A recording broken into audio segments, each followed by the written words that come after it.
Library, Liz Breed. Hey, Liz. Hi, Bart. How are you? I'm good. Welcome back. How are you? Thank you. I'm doing well. Good. Well, it's election season, and on the November ballot, Jackson County voters will see a request from the library for a millage renewal. Yes, it is a renewal. So we wanted to have you here today so our viewers could understand how the library is funded, what this millage renewal is all about, Sure. and we thought you'd be the best person to tell that story.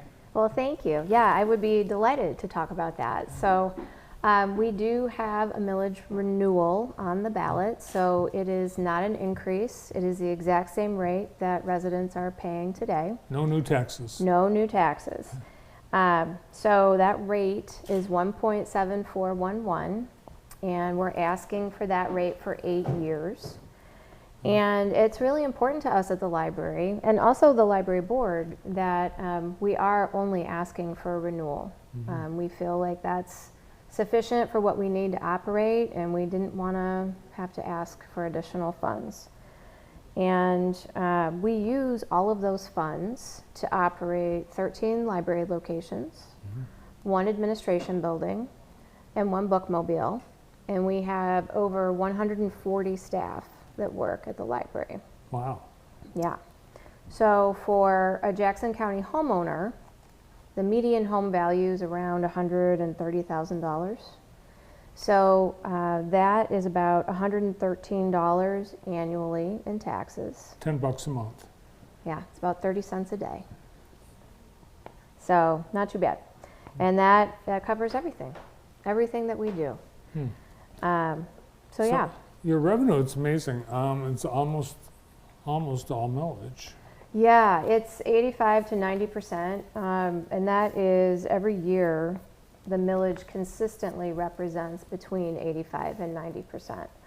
So it is for our operations. We cannot operate without it.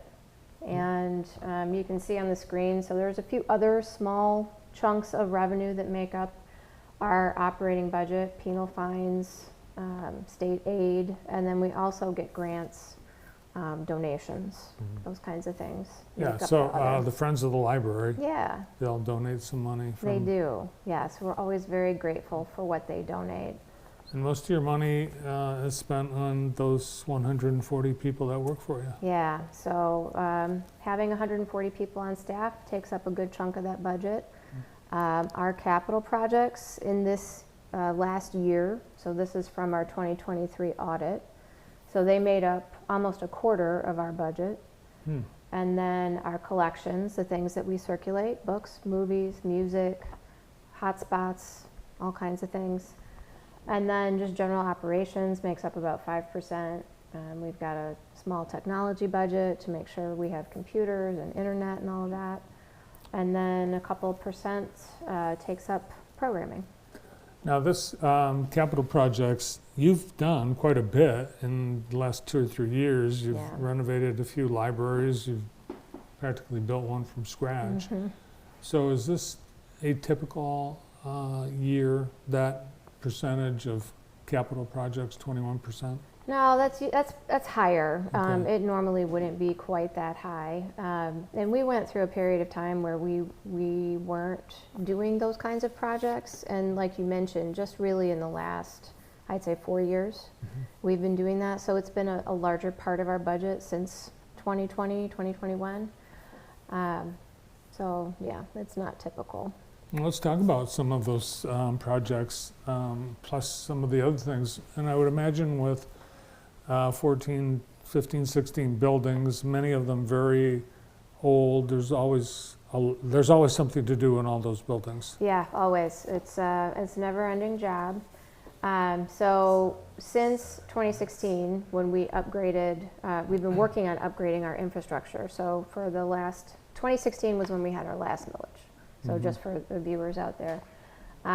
So in 2020, we really started working on that, and you can kind of see the list here. So Brooklyn, we had an expansion and a renovation. Eastern was completely renovated, and they had not had any work done ever, and that building was built in the mid-1980s. Spring Arbor, we were really lucky to be able to purchase the former Department on Aging Senior Center building. And that gave us an extra 4,000 square feet to operate. So we now have a 5,000 square foot space there, which is even more heavily used than the little space we were in before. Carnegie, we've been doing different projects here and there. So the big one this year is the window upgrade, window replacement project. Hanover, we purchased a new building in December of 2023, and we started, let's see, it's September, we started in August with our renovation work there. And then Henrietta is just about to get started. We're going to do the exterior work there this year and finish up in the fall before the end of the year. And then Springport got a little bit of an exterior facelift this year too.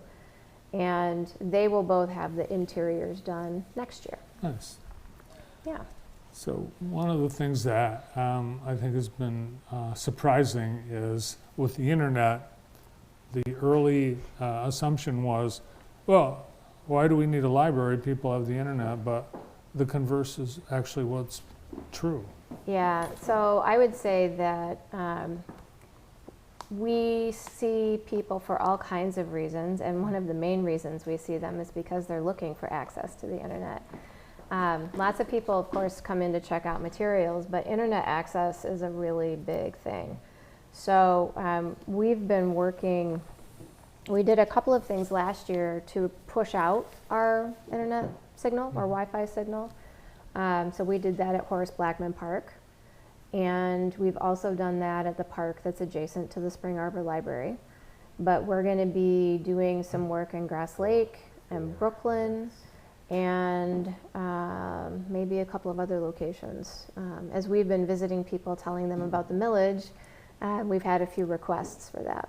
I've seen people park just to use the internet. Yeah. Yep. So that was a really big thing during the pandemic, and it's continued. Mm-hmm. Yeah, it's an easy, nice way for people to get access.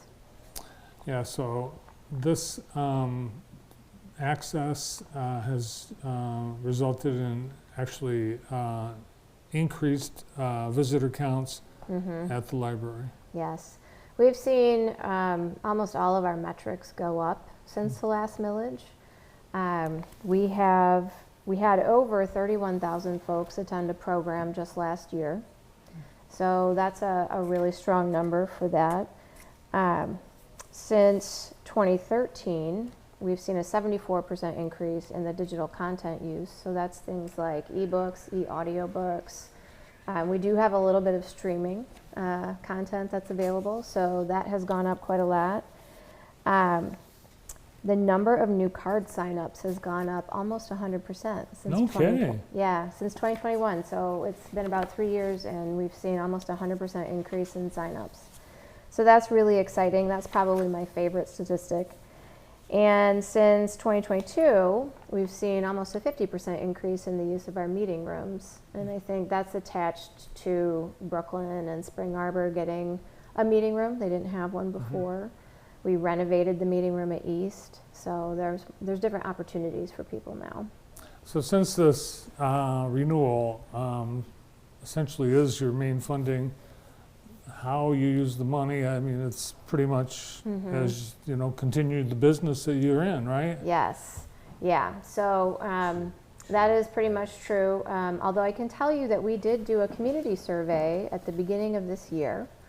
We talked to over 600 people. We got feedback in the form of surveys and all kinds of other ways. And they had some really great feedback for us. And so they highlighted 4 categories.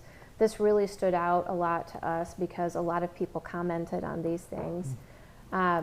Ways that they would like to see us use the millage funding. So continuing to work on modernizing our spaces was a very prominent theme. We had a lot of comments about more communication, so hearing from us more so that they know what's happening at the library and what's available. Along the themes of being more accessible, we had a lot of comments about evaluating our open hours and the times of day that we have programs. So looking at that to try and make the libraries even more accessible to residents. And then another big theme was literacy. So expanding our literacy efforts. We already do quite a lot, but I think there's room for us to look at that and see if there's anything else we can do. And that's sort of our bread and butter. So we want to make sure we're doing that well. If people can't read, they probably wouldn't be at the library. Yeah. What are we at for literacy rates in Jackson County? Do you have any idea? I don't know any numbers off the top of my head. I do think, I was just looking at data for students, and I'm probably not going to get this quite right, but I think there's a band of students, 3rd, 4th grade, I can't remember, their literacy rates are fairly low. So that's based on I think it's the MSTEP test that the kids have to take. So. Well, we want everyone to read. We to do. be able to read. Yeah. Well, and we do adult literacy tutoring. We have all kinds of book clubs. We do a lot of things for students in the classroom. So we deliver books to over 125 classrooms is our number for this year. So that's a good support for the teachers and gives the students access to a bunch of different kinds of books. So there's a lot of things like that we do. So to help you are requesting the vote, you want people to vote. How else can people participate or help? Well, we think word of mouth is really one of the best ways. So if you've had a great experience with the library, we would love it if you could share that with your family and friends, how that experience impacted you. Write a letter to the editor telling them how great the library is. We would love that. Well, did you know we don't do that anymore? We don't have any newspapers? I know, yeah. It'll have to be an online kind of article. But really, we do think that telling your family and friends and your neighbors is probably the best way. And for folks that are looking for more information about the millage, we have a bunch of information on our website. So if they visit myjdl.com, they will see in the big splash image across the top there a link, but they can also go to myjdl.com/millage. And if someone wants to put out one of those yard signs or any other way to help, they should contact. They can, so there's a separate effort for that, and they can contact John Hart or Kathy Lincoln. So there are co-chairs for that Vote Yes group. Awesome, and you can find them online on social media. Search Jackson District Library and the Millage Campaign, and their names will come up. Yeah. Great. Thanks for coming in. Thanks for having me. I really appreciate it. You bet. Director of the Jackson District Library, Liz Breed. Well, next, it's the Birthday Club.